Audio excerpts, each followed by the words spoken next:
छत्तीसगढ़ में तेज बारिश के बीच गौवंश की बदहाली से सियासत को गर्मा कर रख दिया। रायपुर के फुनहर से लेकर तो बेमेतरा के दाढ़ी गांव तक चारा पानी और देखरेख सवालों के घेरे में है। क्षमता से ज्यादा गौवंश और मौत के मामले ने सरकार की व्यवस्था पर विपक्ष लगातार हमलावर है। कांग्रेस गौठान बंद करने को जिम्मेदार बता रही है तो सरकार पर्याप्त इंतजाम का दावा कर रही है। छत्तीसगढ़ में बारिश तेज हुई और गौवंश की बदहाली की तस्वीरें भी सामने आने लगीं। रायपुर के फुनहर गौठान में क्षमता तो करीब 260 की है, लेकिन गौवंश 500 से ज्यादा है। कैपेसिटी से ज्यादा गौवंशों के बीच चारा पानी और देखरेख की व्यवस्था को लेकर भी सवाल उठे और इसी बीच गौवंश की मौत का मामला सामने आया। सिर्फ रायपुर ही नहीं, बेमेतरा के दाढ़ी गांव से भी गौवंश की बदहाली और मौत की खबर सामने आई है। इसी के साथ कई इलाकों में गौठानों में चारा पानी और देखरेख की व्यवस्था को लेकर शिकायतें सामने आई हैं। गौवंश की बदहाली के इन मामलों पर बयानों का सिलसिला भी शुरू हो गया है। पूर्व मंत्री अमरजीत भगत ने सरकार पर निशाना साधते हुए आरोप लगाया कि गौठानों की व्यवस्था खत्म होने के बाद मवेशियों को सड़कों पर आने के लिए मजबूर होना पड़ रहा है। तो आप जो गौठान की बात कर रहे हैं,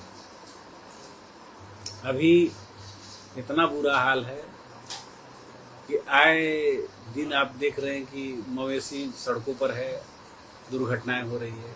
ये केवल कांग्रेस का विरोध कर सकते हैं, कांग्रेस का योजना को ये बंद कर सकते हैं। गौठान योजना का ये कमी उसमें गिना सकते हैं, लेकिन गौठान योजना का जो अच्छा पक्ष था, उसका सकारात्मक पक्ष था, उसका कभी लोगों ने ध्यान नहीं रखा। विपक्ष के आरोपों पर सरकार का भी अपना तर्क है।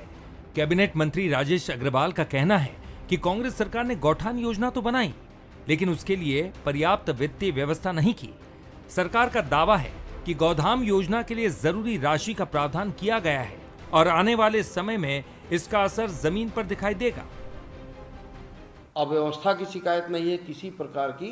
उन जो गौधाम बनाए गए भी उनमें कोई ऐसी सूचना नहीं आई है और आने वाले समय में इनकी संख्या भी बढ़ाएंगे और हमारी जितने भी पूरे प्रदेश के सरकार की यही मंशा है कि पूरे प्रदेश के जितनी भी गौ माताएँ हैं वो गौधामों में रहें, ताकि रोड एक्सीडेंट में गौ माताओं की भी मृत्यु हो रही है और जनता को भी परेशानी हो रही है। इन दोनों समस्याओं से हम निपट सकें। गौठान हो या गौधाम, सियासत के बीच असली सवाल गौवंश की सुरक्षा का है।